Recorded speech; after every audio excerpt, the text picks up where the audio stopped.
Good morning प्यारे बच्चों, मैं एलबी सर आपके अपने YouTube channel ideal chemistry classes में स्वागत करते हैं। आइए बच्चों, आज हम आपको क्लास 10th की चैप्टर नंबर 1 को अध्ययन करते हैं। बच्चों, चैप्टर नंबर 1 है बच्चों रासायनिक अभिक्रिया एवं समीकरण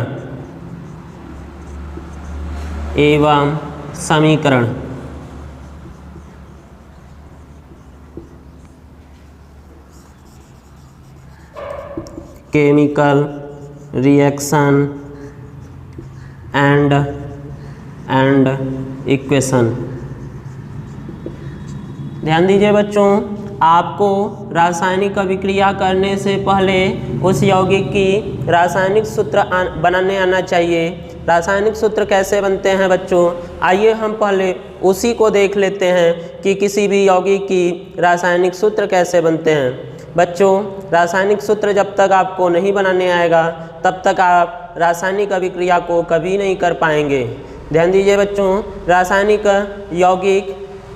रासायनिक सूत्र कैसे बनते हैं बच्चों, हम थोड़ा सा बेसिक कॉन्सेप्ट को देख लेते हैं। संयोजकता किसे कहते हैं बच्चों? संयोजकता को हम 3 तरह से डिफाइन कर सकते हैं। पहला, कोई भी तत्व या यौगिक जितने हाइड्रोजन परमाणु के साथ संयुक्त होकर के यौगिक बनाते हैं उसे उस तत्व की संयोजकता कहते हैं। फिर से रिपीट कर रहे हैं बच्चों, कोई भी तत्व जितने हाइड्रोजन परमाणु के साथ संयुक्त करके यौगिक बनाते हैं उसे उस तत्व या यौगिक की संयोजकता कहते हैं। जैसे बच्चों एग्जाम्पल में हम ले लेते हैं H2O, यह ऑक्सीजन 2 हाइड्रोजन परमाणु से जुड़ा हुआ है, इसलिए ऑक्सीजन की संयोजकता 2 होगा बच्चों। क्लोरीन 1 हाइड्रोजन परमाणु से जुड़ा हुआ है बच्चों, तो क्लोरीन की संयोजकता 1 होगी। NH3 में बच्चों नाइट्रोजन 3 हाइड्रोजन से जुड़ा हुआ है, इसलिए नाइट्रोजन की संयोजकता 3 होगा। इसी तरह बच्चों मेथेन में कार्बन 4 हाइड्रोजन से जुड़ा है, अर्थात कार्बन की संयोजकता 4 होगा बच्चों। कुछ और एग्जाम्पल देखते हैं बच्चों। नाइट्रेट में यह नाइट्रेट 1 हाइड्रोजन से जुड़ा है, इसलिए इस नाइट्रेट की संयोजकता 1 होगी।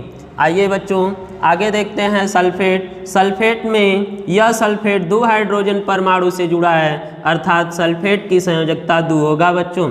इसी तरह बच्चों फास्फेट में यह फास्फेट अर्थात PO4 3 हाइड्रोजन से अटैच है, इसलिए फास्फेट की संयोजकता 3 होगा बच्चों। कुछ और एग्जाम्पल इसी तरह और भी है बच्चों। हम आते हैं दूसरी संयोजकता की डिफिनीसन देखते हैं बच्चों। जैसा कि दूसरा डिफिनीसन होता है बच्चों, किसी तत्व के बाह्य कोश में उपस्थित इलेक्ट्रॉनों की संख्या को उस तत्व की संयोजकता कहते हैं। फिर से रिपीट कर रहे हैं बच्चों, किसी तत्व के बाह्य कोश में उपस्थित इलेक्ट्रॉनों की संख्या को उस तत्व की संयोजकता कहते हैं। बच्चों, अगर किसी तत्व के बाह्य कोश में इलेक्ट्रॉन 1, 2, 3, 4 होगी तो उस तत्व की संयोजकता भी बच्चों 1, 2, 3, 4 ही होगा। परंतु बच्चों बाह्य कोश में यदि 5 है तो उनकी संयोजकता बच्चों 5 में से 8 को घटा देते हैं, जो आती है संख्या वही उस तत्व की संयोजकता होगी बच्चों, अर्थात -3 आएगा। जिनके बाह्य कोश में 5 इलेक्ट्रॉन होंगे उनकी संयोजकता बच्चों 3 होगा। आगे देखिए बच्चों, जिनके बाह्य कोश में 6 होगा उनकी संयोजकता कितना लेंगे बच्चों? 2 लेंगे बच्चों, माइनस प्लस नहीं लेते हैं, ओनली उनकी संख्या को लेते हैं बच्चों। आगे देखिए बच्चों, हम इसी तरह अगला लेते हैं एग्जाम्पल, जिनके बाह्य कोश में 7 होगा उनकी संयोजकता बच्चों 1 होगी। अगर बाह्य कोश में बच्चों 8 है तो उनकी संयोजकता 0 होगा। किसी भी तत्व के बाह्य कोश में इलेक्ट्रॉन 8 होने पे वह जो है पूर्ण होता है बच्चों, वह जो होती है उनकी संयोजकता जो होती है बच्चों 0 होता है। चलिए मैं कुछ एग्जाम्पल द्वारा बच्चों आपको समझाते हैं। जैसे हम उदाहरण ले लेते हैं बच्चों सोडियम का एटॉमिक नंबर 11 होता है बच्चों। इलेक्ट्रॉनिक कॉन्फ़िगरेशन करेंगे 2, 8, 1 होगा बच्चों। आगे देखिए बच्चों, दूसरा एग्जाम्पल हम ले लेते हैं दूसरा एग्जाम्पल लेते हैं बच्चों मैग्नीशियम। मैग्नीशियम के वाय कोष में 12 एटॉमिक नंबर 12 है बच्चों। इलेक्ट्रॉनिक कॉन्फ़िगरेशन करेंगे 2 8 2 है, अर्थात इनके वाय कोष में 2 होने के कारण इनकी संयोजकता 2 होगा। आइए बच्चों कुछ और उदाहरण देखते हैं बच्चों। जैसे हम ले लेते हैं एग्जाम्पल में बच्चों नाइट्रोजन। नाइट्रोजन की इलेक्ट्रॉनिक कॉन्फ़िगरेशन करेंगे बच्चों 2,5 होगा, वाय कोष में 5 हैं, इनकी संयोजकता कितनी होगी बच्चों? 3 होगा। चलिए बच्चों कुछ और उदाहरण देखते हैं। जैसे मैं क्लोरीन ले लेता हूँ। क्लोरीन की एटॉमिक नंबर बच्चों 17 होती है। इनकी इलेक्ट्रॉनिक विन्यास करेंगे बच्चों तो आएगा 2,8,7, अर्थात वाय कोष में इलेक्ट्रॉनों की संख्या 7 है बच्चों। इनकी संयोजकता कितनी होगी बच्चों? 8 में से 8 होने के लिए एक कमी है, अर्थात जिनके वाय कोष में बच्चों 7 होगा उनकी संयोजकता 1 होगी। ठीक है बच्चों, आई होप आपको समझ में आया होगा। चलिए आइए बच्चों संयोजकता की तीसरी डिफिनीशन देखते हैं बच्चों। किसी तत्व या पर यौगिक पर उपस्थित धनावेश या ऋणावेश की संख्या को उस तत्व की संयोजकता कहते हैं। फिर से रिपीट कर रहे हैं बच्चों। किसी तत्व या यौगिक पर उपस्थित धनावेश या ऋणावेश की संख्या को उस तत्व की संयोजकता कहते हैं। आइए बच्चों उदाहरण द्वारा इनको समझते हैं। जैसे बच्चों क्लोराइड लिखे हुए हैं, क्लोराइड पे 1 ऋणावेशित है तो इनकी संयोजकता 1 होगी बच्चों। इसी तरह बच्चों ऑक्सीजन पे जो आवेशों की संख्या है बच्चों 2 है तो इनकी संयोजकता 2 होगा। देखिए बच्चों नाइट्रोजन के आवेश की संख्या 3 है, इसलिए नाइट्रोजन की संयोजकता कितना होगा बच्चों? 3 होगा। चलिए बच्चों देखते हैं फास्फेट। फास्फेट में कितने इनके यौगिक पे 3 आयन हैं, अर्थात इनकी संयोजकता 3 होगा बच्चों। इसी तरह बच्चों देखिए सल्फेट पे 2 ऋणावेशित आयन हैं, इसलिए इनकी संयोजकता 2 होगा बच्चों। इन पे 3 आयन है बच्चों 3 होगा, इन पे 2 आयन है बच्चों 2 होगा, इन पे 1 आयन है बच्चों 1 इनकी संयोजकता होगी। आई होप बच्चों संयोजकता आप लोग को समझ में आया होगा। अगर संयोजकता आपको समझ में आया है तो इन्हीं के आधार पे मैं कुछ इम्पॉर्टेंट जो हैं रासायनिक यौगिक को लिखते हैं या तत्व पे ऊपर आवेशों के आधार पे लिखते हैं, इनको अपने कॉपी पे राइट कर लीजिए। कैसे रासायनिक सूत्र बनते हैं इनको हम लिखने के बाद आपको बताते हैं। ठीक है बच्चों, तो आइए हम देख लेते हैं।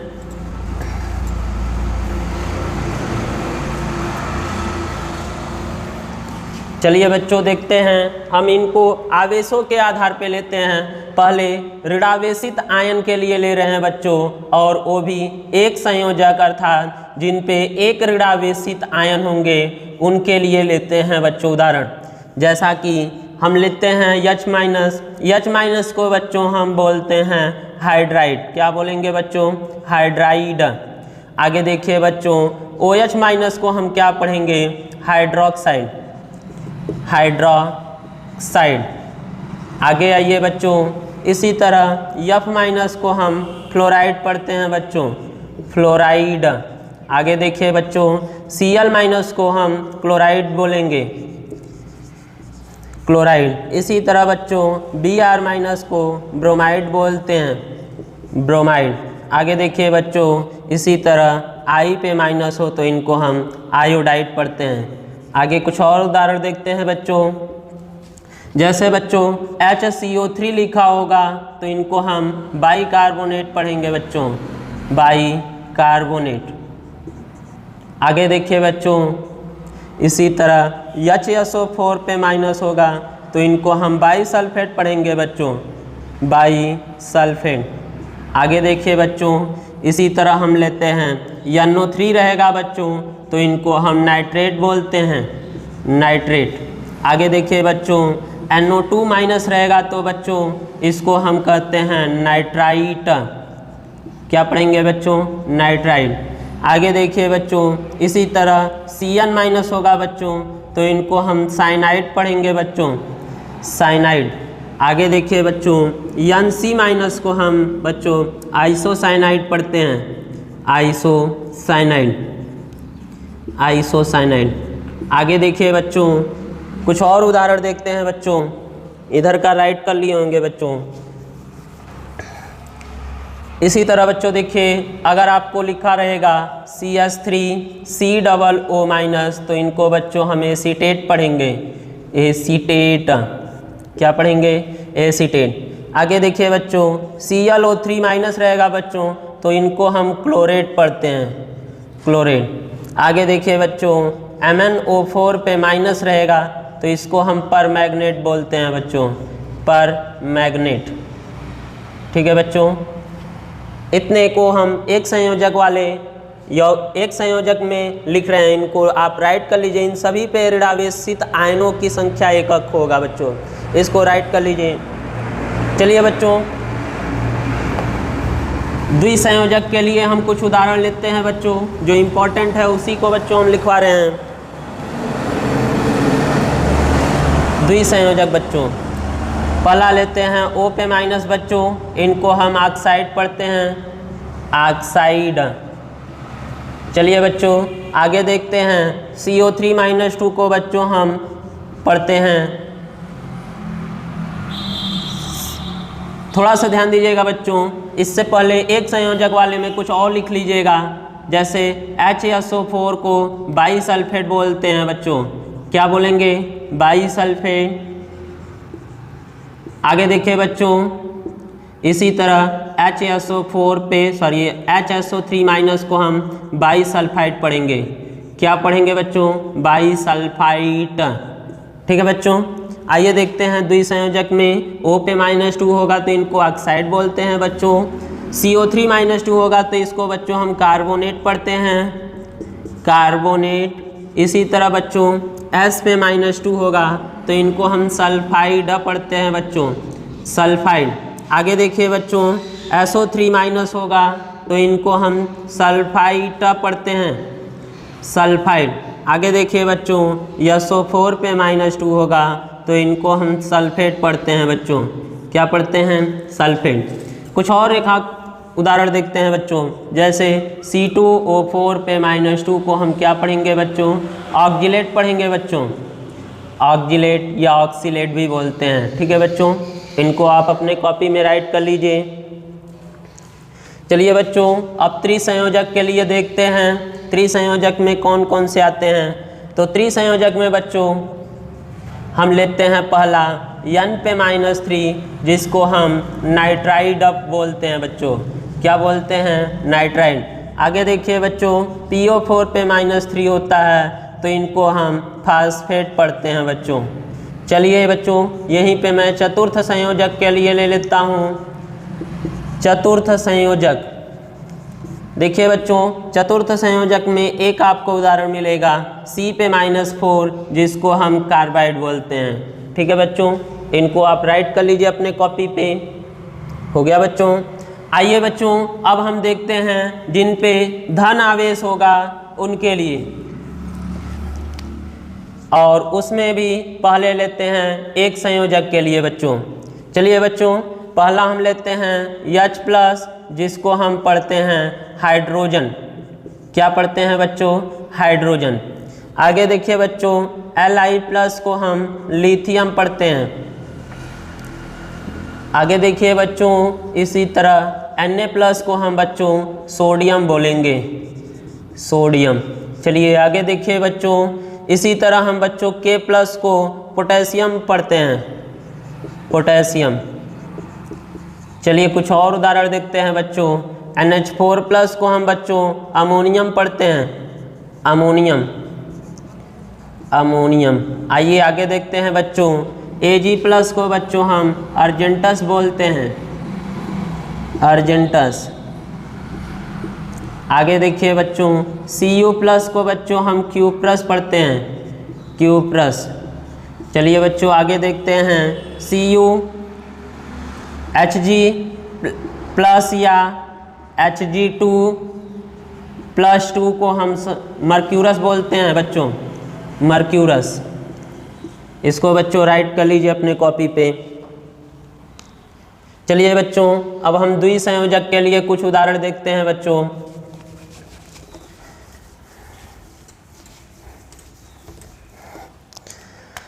द्विसंयोजक, चलिए बच्चों देखते हैं Mg+2 को हम बच्चों मैग्नीशियम बोलते हैं, मैग्नीशियम।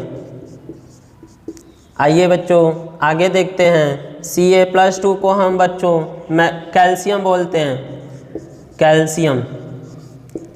कुछ और उदाहरण देखते हैं बच्चों, Zn+2 को बच्चों हम क्या पढ़ेंगे, जिंक बोलेंगे, जिंक। आगे देखिए बच्चों, Ba+2 को बच्चों बैरियम पढ़ते हैं, बैरियम, बैरियम। आगे देखिए बच्चों, इसी तरह Cu+2 को बच्चों हम क्यूप्रिक पढ़ेंगे। ध्यान दीजिएगा बच्चों, इससे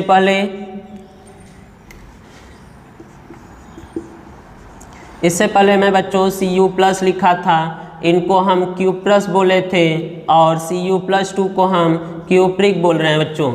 अगर सेम परमाणु होंगे, उन पे 2 ठो आवेश होते हैं, अलग अलग आवेश होंगे, तो जो कम आवेश वाला है बच्चों उनमें हम अस लगाते हैं और अधिक आवेश वाले में बच्चों हम इक लगाते हैं। जैसे Cu+ को हम बच्चों क्यूप्रस बोलते थे और Cu+2 को बच्चों हम क्यूप्रिक पढ़ते हैं। चलिए बच्चों कुछ और उदाहरण देखते हैं। इसी तरह बच्चों हम Hg+ लिखे थे तो मर्क्यूरस बोलते थे, Hg+2 लिखेंगे तो इनको हम मर्क्यूरिक पढ़ेंगे। ठीक है बच्चों, कुछ और उदाहरण देखते हैं बच्चों। इसी तरह Fe+2 को बच्चों हम फेरस बोलेंगे, फेरस पढ़ते हैं। Sn+2 को बच्चों हम स्टेनस पढ़ते हैं, स्टेनस पढ़ते हैं। और Pb+2 को बच्चों हम प्लम्बस बोलते हैं। ठीक है बच्चों, इतने को आप लोग राइट कर लीजिए। चलिए बच्चों आगे देखते हैं अब कुछ त्रिसंयोजक में। त्रिसंयोजक के लिए देखिए बच्चों, पहला लेते हैं बच्चों Al+3 को बच्चों हम एल्यूमिनियम बोलते हैं। क्या बोलते हैं बच्चों, एल्यूमिनियम। आगे देखिए बच्चों, इसी तरह Fe+3 को बच्चों हम फेरिक पढ़ते हैं, फेरिक। ठीक है बच्चों, इसी तरह बच्चों Cr+3 को हम क्रोमियम पढ़ते हैं। चलिए बच्चों हम अब चतुर्थ संयोजक के लिए देखते हैं, चतुर्थ संयोजक। देखिए बच्चों, चतुर्थ संयोजक में हम ले लेते हैं Sn+4। Sn+4 को हम स्टैनिक बोलेंगे, Sn+2 को बच्चों स्टेनस बोले थे और इस पे +4 आ गया इसलिए स्टैनिक होगा। इसी तरह बच्चों Pb+2 को प्लम्बस बोले थे और Pb+4 को हम प्लम्बिक पढ़ेंगे। ठीक है बच्चों, एक और बच्चों होता है Pt⁴, इसको हम प्लैटिनम पढ़ते हैं, प्लैटिनम। ठीक है बच्चों, आप लोग इसको राइट कर लिए होंगे। ध्यान दीजिएगा बच्चों, अभी को जो मैं रासायनिक कुछ सूत्र लिखवाए हैं, इनको आप जो है 2-3 जगह पे लिख लीजिए और इसको डेली आप देखते रहिए। अगर आपको ये पूरा याद है तो किसी भी रासायनिक यौगिक की रासायनिक सूत्र बताना बहुत ही आसान होगा बच्चों। आइए देखते हैं कैसे आसान होगा। मैं कुछ उदाहरण द्वारा इनको समझ लेते हैं। जैसा कि बच्चों अगर हम आपसे पूछें कि हमें बताइए एल्युमिनियम सल्फेट का सूत्र क्या होगा, तो बच्चों कुछ लोग जो होते हैं देखते हैं कि कैसे बनाते हैं, उनको समझ में नहीं आता है कि कैसे होता है। उनको हम बहुत ही आसान तरीके से अब बना सकते हैं। जैसे बच्चों एल्युमिनियम सल्फेट का मैंने उदाहरण पूछा कि इनकी रासायनिक सूत्र क्या होगा, एल्युमिनियम सल्फेट।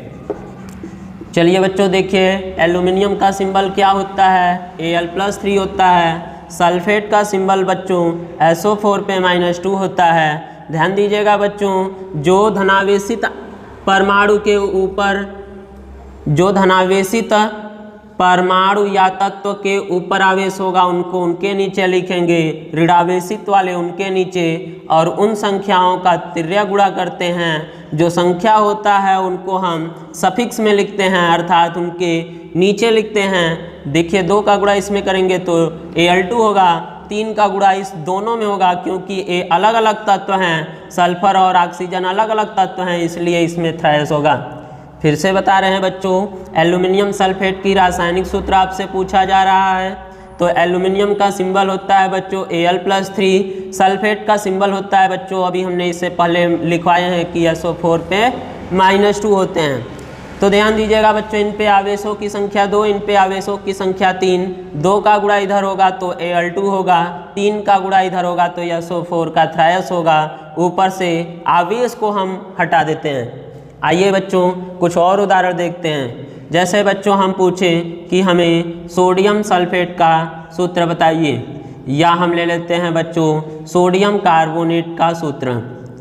तो बच्चों ध्यान दीजिए, सोडियम का सिंबल क्या लिखवाए हैं, Na+ लिखवाए हैं। कार्बोनेट का सिंबल बच्चों CO3- लिखवाए हैं। इन पे आवेशों की संख्या 1 है, इन पे आवेशों की संख्या 2 है बच्चों। 2 का गुणा इधर होगा, 1 का गुणा इधर होगा, अर्थात बच्चों मिलेगा Na2CO3, 1 का गुणा इसमें होगा बच्चों, वहीं रहेगा।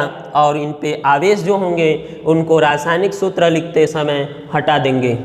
आइए बच्चों कुछ और उदाहरण देखते हैं। जैसे बच्चों हम कहें कि हमें बताइए अमोनियम फास्फेट का सूत्र। तो बच्चों अमोनियम का सिंबल क्या होता है, NH4+ होता है। फास्फेट का सिंबल बच्चों PO4 पे -3 होता है बच्चों। आयन की संख्या 1 बच्चों, आयन की संख्या 3, तिर्यक गुणा कर लीजिए बच्चों, 3 का गुणा इसमें होगा, NH4 का होल थ्रायस हो जाएगा बच्चों, 1 का गुणा इसमें होगा, PO4 होगा। ध्यान दीजिएगा बच्चों, यहाँ पे नाइट्रोजन हाइड्रोजन अलग अलग तत्व हैं, इसलिए इनका थ्रायस लिखेंगे। कुछ और उदाहरण देखते हैं बच्चों। जैसे हम पूछे बच्चों कैल्शियम सल्फेट का सूत्र बताइए। तो बच्चों कैल्शियम का सूत्र होता है Ca+2, सल्फेट का सूत्र होता है SO4-2। ठीक है बच्चों, कैल्शियम पे आवेशों की संख्या 2, सल्फेट पे आवेशों की संख्या 2। ध्यान दीजिएगा बच्चों, यह 2 जो है एक बार में कैंसिल आउट होगा, जो कटने युक्त होगा उनको हम काट भी सकते हैं, अर्थात इनको 1 का गुणा इसमें करेंगे वहीं रहेगा, और इस 1 का गुणा इसमें करेंगे सल्फेट होगा, ऊपर से आवेश को हम हटा देते हैं। बच्चों कैल्शियम सल्फेट का सूत्र CaSO4 होता है। ठीक है बच्चों, आई होप आपको समझ में आया होगा। चलिए मैं कुछ और एक आध एग्जाम्पल ले लेता हूँ। जैसे मैं बच्चों पूछूं कि फेरिक ऑक्साइड का सूत्र बताइए। तो बच्चों देखिए Fe पे +3 होता है तो उनको हम फेरिक पढ़ते हैं, +2 होता है बच्चों तो फेरस बोलते हैं। हमें पूछा जा रहा है फेरिक ऑक्साइड की सूत्र क्या होती है। तो ध्यान दीजिएगा बच्चों, फेरिक पे आवेशों की संख्या 3, ऑक्साइड पे आवेशों की संख्या 2, तिर्यक गुणा करेंगे बच्चों तो 2 का गुणा इसमें होगा, Fe2 होगा बच्चों, 3 का गुणा इसमें होगा तो O3 होगा, अर्थात फेरिक ऑक्साइड का सूत्र Fe2O3 है। ठीक है बच्चों, समझ में आया होगा। इसको और छोटा सा करने के लिए बच्चों, जो हमारा इधर होगा आवेश उनकी संख्या का गुणा इधर वाले तत्व या यौगिक में, और इधर वाले आवेशों की संख्या का गुणा इधर कर देंगे, ऊपर से प्लस माइनस को हटा देंगे, हमें उनकी रासायनिक सूत्र मिलेगा। अर्थात जैसे एग्जाम्पल में देखिए 2 का गुणा इसमें हुआ है Fe2, 3 का गुणा इसमें हुआ है O3। ठीक है बच्चों, चलिए बच्चों अब हम आते हैं। चलिए बच्चों अगले वीडियो में मैं आपके सिलेबस को डिस्कस करेंगे। इस वीडियो में इतना ही।